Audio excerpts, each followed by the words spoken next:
Hey guys, what's going on? It's me, Jay. I'm here to do a short video about WrestleMania 36, Part One last night.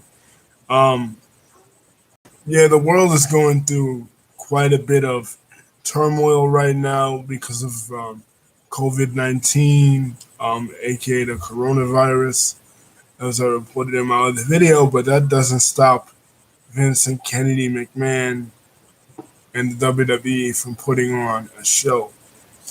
As you guys know, WrestleMania 36 was slated to be from live from Tampa, but unfortunately, due to the current health crisis, it was then moved to the WWE Performance Center in Orlando. And the main event was changed. It was supposed to be Roman Reigns versus Bill Goldberg for the Universal Championship, and at the last minute, Roman Reigns pulled out of the event and was replaced by Braun Strowman. Roman Reigns, of course, had to pull out of the event because um, last year he was diagnosed with leukemia and he went into remission, and he's he's been in remission ever since. Thank God he's still alive and healthy, but he couldn't risk performing at the event last night. So, amid all these changes and speculation as to whether they would even have the show, they had part one last night. And it was split into two nights because the Hall of Fame was canceled due to, again, restrictions on social gatherings. They couldn't have it, means the NWO couldn't go in, the Bella Twins couldn't go in, Jushin Thunder Liger couldn't go in. Some of the ones that we were really looking forward to could not uh, go in. So, and they couldn't have NXT. So instead of that, they give us two nights of WrestleMania split into the first part and the second part.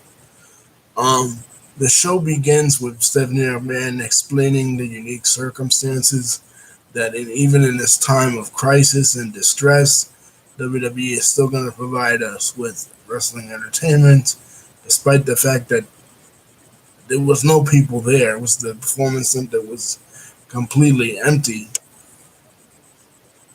It kind of looked like a video game type thing. No reactions, no nothing. Um, and I tuned in kind of late, to be honest. The first match I tuned into was Elias um versus King Baron Corbin, and it was a pretty good back and forth little match. With Elias scoring the victory. Finally, they're doing something with Elias.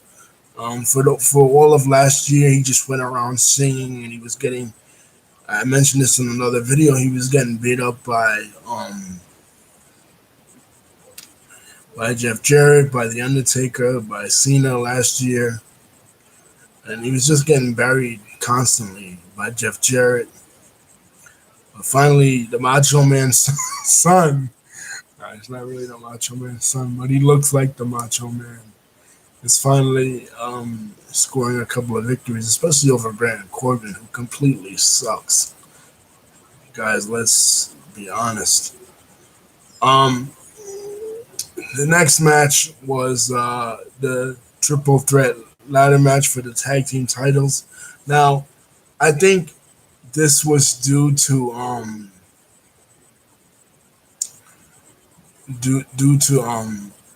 the COVID-19 outbreak. Why they didn't have Jimmy Uso there, why they didn't have Xavier Woods there, and why they didn't have The Miz there. It was only John Morrison, it was only Kofi, and it was only Jey Uso representing each of their sides. This was a pretty good action-filled match. The one part I liked was the bump that John Morrison took off the ladder, and when he won the titles, he took a bump off the table. Like it looked like he completely broke his spine. And another match I forgot to mention. Skip completely over because it didn't really matter to me. Was Shayna Baszler versus the man Becky Lynch. Um, I mentioned and Becky Lynch drove a truck into the arena that said a man on it. Um, yeah, I didn't really like this match because one, my thing is like how the mighty have fallen. Becky Lynch last year made history being the first female to ever main event at WrestleMania. And this year, she was in a go nowhere feud with Shayna Baszler. It should have been a rematch with Ronda Rousey, but Ronda wasn't there. Ronda is trying, I guess, still trying to get her and Travis Brown still trying to get pregnant, whatever. But they built this angle, built it up. Shayna Baszler even bit her on the back of the neck, and it was just shitty. The next one was Kevin Owens versus Seth Rollins, Monday Night Messiah. Yeah, I love this match, and Kevin Owens finally had his WrestleMania moment when he defeated Seth by jumping off of the WrestleMania sign. But one part that was funny was like now that there's no audience, they have to really talk a lot louder to get the viewing audience at home to really get involved with the match. So Seth Rollins is yelling. He's like, in front of the bright lights, Kevin, you think you could beat me? And it's like, I mean, I know that was the angle that Kevin Owens was this loser, and Seth Rollins was this guy who main evented WrestleMania last year, and who main evented several WrestleManias, being the first guy ever to cash in his money in the bank at WrestleMania 31 back in 2015 and stuff. But it's like, dude, what bright lights? There ain't no bright lights there. It's freaking empty. It's an empty arena. You know what I mean? But they had to wrestle like it really wasn't. So I understand that. And then the match that I want to get to that I really loved, and I think the match tonight, the Funhouse match between John Cena and Bray Wyatt is gonna have to top this match in order to be considered good, and that's the Boneyard match between The Undertaker and AJ Styles. Now, excuse me, gotta stay hydrated. One of the protections from COVID-19. Anyway, this Boneyard match, going into it, I'm like, oh my God, Undertaker is still wrestling. Undertaker was supposed to be retired 3 years ago when he lost to Roman Reigns in New Orleans, right? But no, he's still wrestling. He had that embarrassing match last summer in Saudi Arabia with Goldberg, and it was like, ugh, like, I mean, Undertaker, really just give it up already, dude. Like, you lost your streak. You supposedly retired at WrestleMania 33, and you kept coming back for casket matches in Saudi Arabia, matches with Triple H at Super Shows in Australia, and then you came back this past Super Show at Saudi Arabia to attack AJ Styles. But then last Friday on SmackDown, he came back as the American Badass, the biker character. Now, I was not, when he came out as the biker character back in the early 2000s, I was never a fan of this character. To me, I grew up with The Undertaker, and I discussed this in one of my videos. I grew up with The Undertaker. I started watching the same year that The Undertaker debuted. So I grew up with The Undertaker. Like, he was The Undertaker. He had the urn. He had Paul Bearer. He was dead. He was like a zombie. He was The Undertaker. Like, he had supernatural powers. Some of the things that I remember from him was like the Boiler Room Brawl match and SummerSlam '96 when he was buried alive by Yokozuna at Royal Rumble '94. Various casket matches, did stuff with Kane in '98. You know, and when Paul Bearer died, and they did the thing where CM Punk took out the Ashes at WrestleMania 29. I was there. I was also there when he returned as the Dead Man character at WrestleMania 20. So to me, the Undertaker is that supernatural character.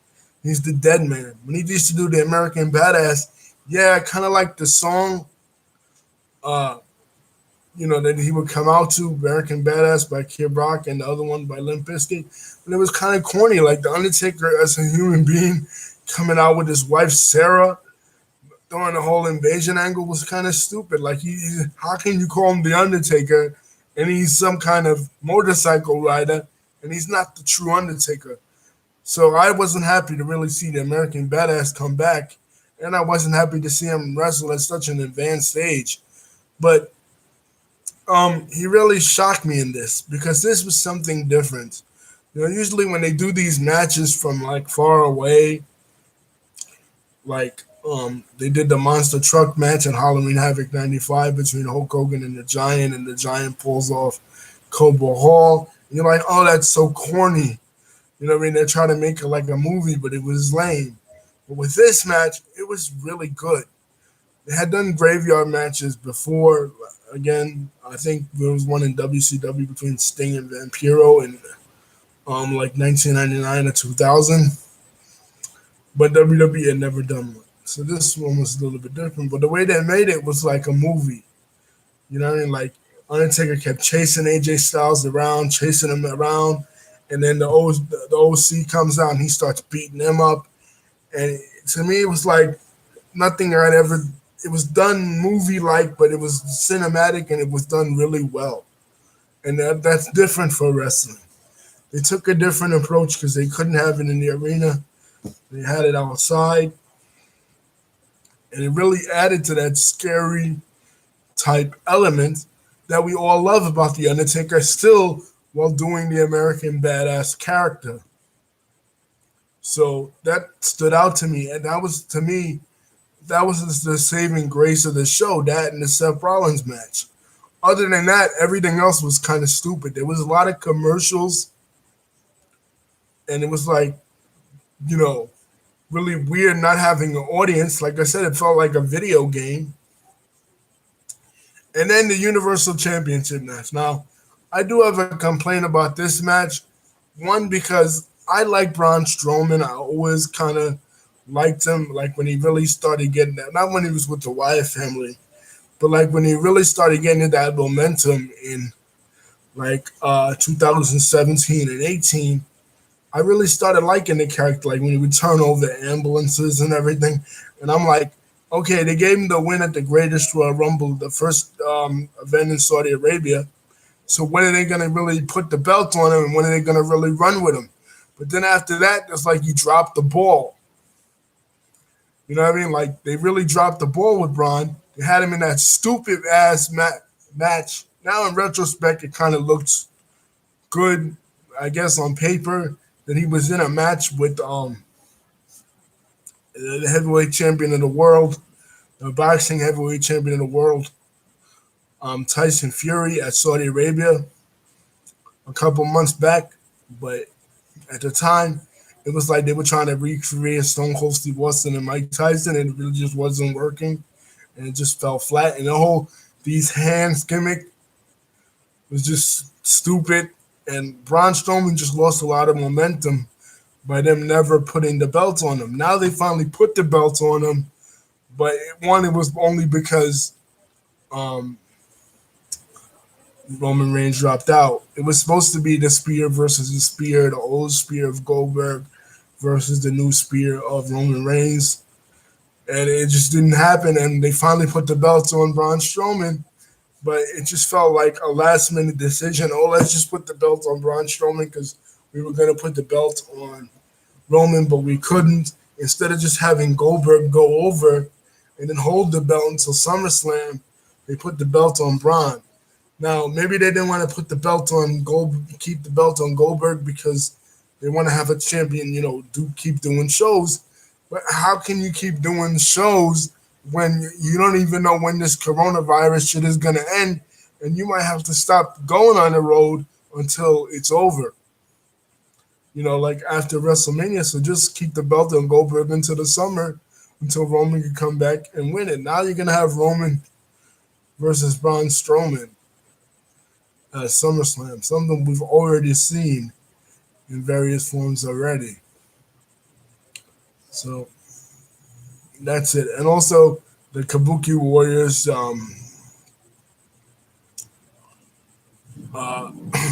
they wrestled against Nikki Cross and Alexa Bliss, and they did a Doomsday Device, and they retained their championship. So I don't really like Nikki Cross and Alexa Bliss. I think Nikki Cross is a kind of a stupid ripoff of Daphne from WCW. And Alexa Bliss, the gimmick is old. I mean, Suicide Squad came out 4 years ago, and you're still running with this whole Harley Quinn. I know Birds of Prey just came out, but it was a flop, so it's whatever. I don't really care about Alexa Bliss. But anyway, tonight we have part 2. We have the ones that really matter. We have the Drew McIntyre Brock Lesnar match, the match between Charlotte, who was the Royal Rumble winner, and Rhea Ripley. The match between Sasha Banks, Naomi and Lacey Evans, and Bayley.